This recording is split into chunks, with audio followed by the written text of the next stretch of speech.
বিজ্ঞানীদের কাছে বিস্ময়ের আরেক নাম আটলান্টিক মহাসাগর। 1912 সালে বিশ্ববিখ্যাত টাইটানিক জাহাজ ডোবা থেকে শুরু করে বিভিন্ন সময়ে একাধিক বিমান দুর্ঘটনার কেন্দ্রবিন্দু হিসাবে বারবার উঠে আসে এই আটলান্টিক মহাসাগরের নাম। পুরো পৃথিবীর 29% জল বহন করে থাকা থেকে শুরু করে পৃথিবীর মোট ভূপৃষ্ঠের 1/5 স্থান দখল করে থাকা এই আটলান্টিক মহাসাগরের ব্যাপারেই জানব পৃথিবী কথার আজকের এই এপিসোডে। তাই ভিডিওটি শেষ পর্যন্ত দেখার অনুরোধ রইল। তো আমি আপনাদের সঙ্গে রয়েছি রিক। চলুন ভিডিওটি শুরু করা যাক। আমি প্রথমেই আটলান্টিক মহাসাগর যে কতটা বড় সেই বিষয়ে একটু ধারণা দেওয়ার চেষ্টা করি। আটলান্টিক মহাসাগর 5টি মহাদেশ নিয়ে বিস্তৃত: এশিয়া, ইউরোপ, আফ্রিকা, উত্তর আমেরিকা এবং দক্ষিণ আমেরিকা। এর পাশাপাশি 133টি দেশের সীমানা তৈরি করে এই মহাসাগর। আটলান্টিক মহাসাগরের দৈর্ঘ্য 1,11,866 কিলোমিটার, অর্থাৎ 69,510 মাইল।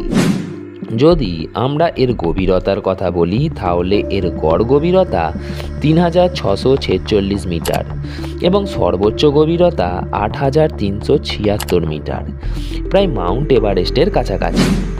এই মহাসাগরে ছোট বড় প্রায় 19টি খাত রয়েছে। সবথেকে গভীরতম খাতটি হল পুয়ের্তো রিকো স্ট্রেঞ্জ, যার গভীরতা প্রায় 920 মিটার এবং দৈর্ঘ্য 800 কিলোমিটার, যা বিশ্বের দ্বিতীয় গভীরতম খাত হিসাবে স্বীকৃত। প্রতিটি মহাসাগরের মতোই আটলান্টিক মহাসাগরের জলের নিচে বহু জীববৈচিত্র্যের দেখা মেলে, যেমন ডলফিন, কচ্ছপ, সিল, তিমি, স্টারফিশ এবং ক্যাটফিশ সহ আরও বিরল প্রজাতির মাছ ও জীবজন্তু দেখতে পাওয়া যায়। শুধু তাই নয়, আটলান্টিক মহাসাগরে বহু জায়গায় আইল্যান্ড বা দ্বীপ রয়েছে, যার মধ্যে অন্যতম বাহামাস, এজোড, কেনরি। তবে পৃথিবীর সবথেকে বড় আইল্যান্ড গ্রিনল্যান্ড কিন্তু এই আটলান্টিক মহাসাগরের মাঝেই অবস্থিত। দুটি মহাসাগর অথবা দুটো বিশাল জলরাশিকে সংযুক্তকারী সরু পথকে বলা হয় প্রণালী। আটলান্টিক মহাসাগরে দুটি প্রণালী অবস্থিত। একটি হলো জিব্রাল্টার প্রণালী, যেটা মরক্কো এবং স্পেনের মাঝে অবস্থিত। অন্যটি হলো বসফরাস প্রণালী, যেটা তুরস্কে অবস্থিত। সমুদ্রপথে ইউরোপ থেকে আমেরিকা পণ্য বহনের ক্ষেত্রে আটলান্টিক মহাসাগরের বিকল্প নেই। একইভাবে এশিয়া থেকে আফ্রিকায় বাণিজ্য করার ক্ষেত্রে আটলান্টিকের অবদান অনস্বীকার্য।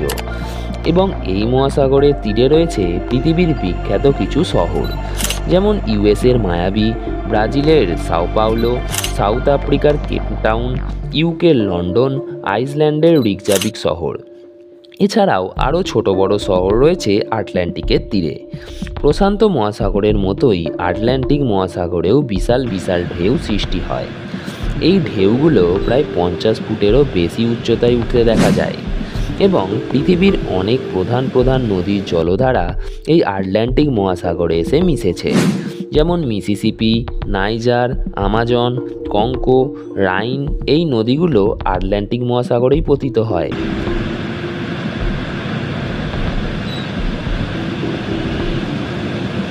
গবেষকদের ধারণা, জুরাসিক আমল থেকেই এই মহাসাগরের গঠন শুরু হয়েছিল।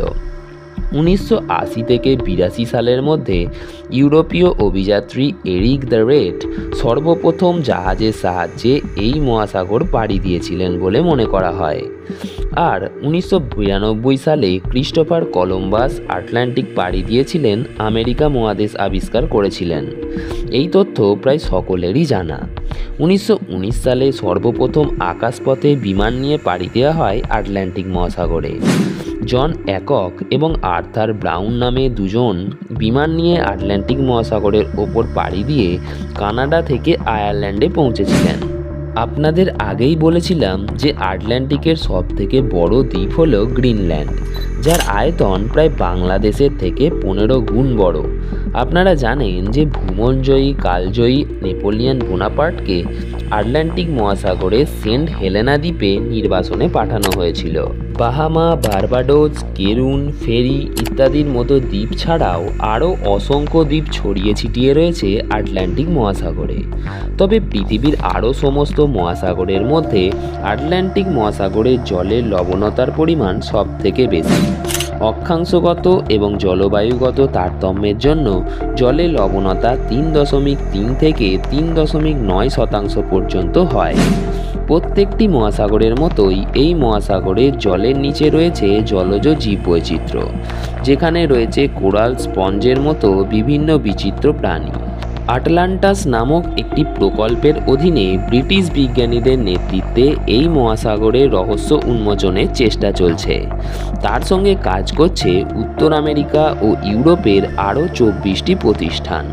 তবে আটলান্টিক মহাসাগরের বেশি পরিমাণ জাহাজ চলাচল করার কারণে এর জলে জাহাজের ব্যবহৃত তেল ও রাসায়নিক পদার্থ বিপুল পরিমাণে মিশছে, যা জলজ বাস্তুতন্ত্রের জন্য বিপদের কারণ হয়ে উঠছে। তাই আটলান্টিক মহাসাগরকে দূষণের হাত থেকে রক্ষা করা এবং জলজ জীববৈচিত্র্যকে রক্ষা করা মানুষের কর্তব্য। আটলান্টিক মহাসাগর নিয়ে বলতে গেলে একটি ভিডিওতে শেষ করা সম্ভব নয়।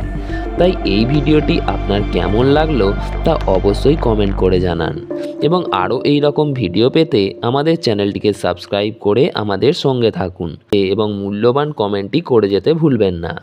ভিডিওটি আপনার ভালো লাগুক অথবা খারাপ লাগুক অথবা যাই লাগুক, আপনি অবশ্যই কমেন্ট করে জানান। দেখা হবে পরের একটা ভিডিওতে এবং নতুন ইন্টারেস্টিং টপিক নিয়ে। ততক্ষণ ভালো থাকবেন, সুস্থ থাকবেন। Bye bye.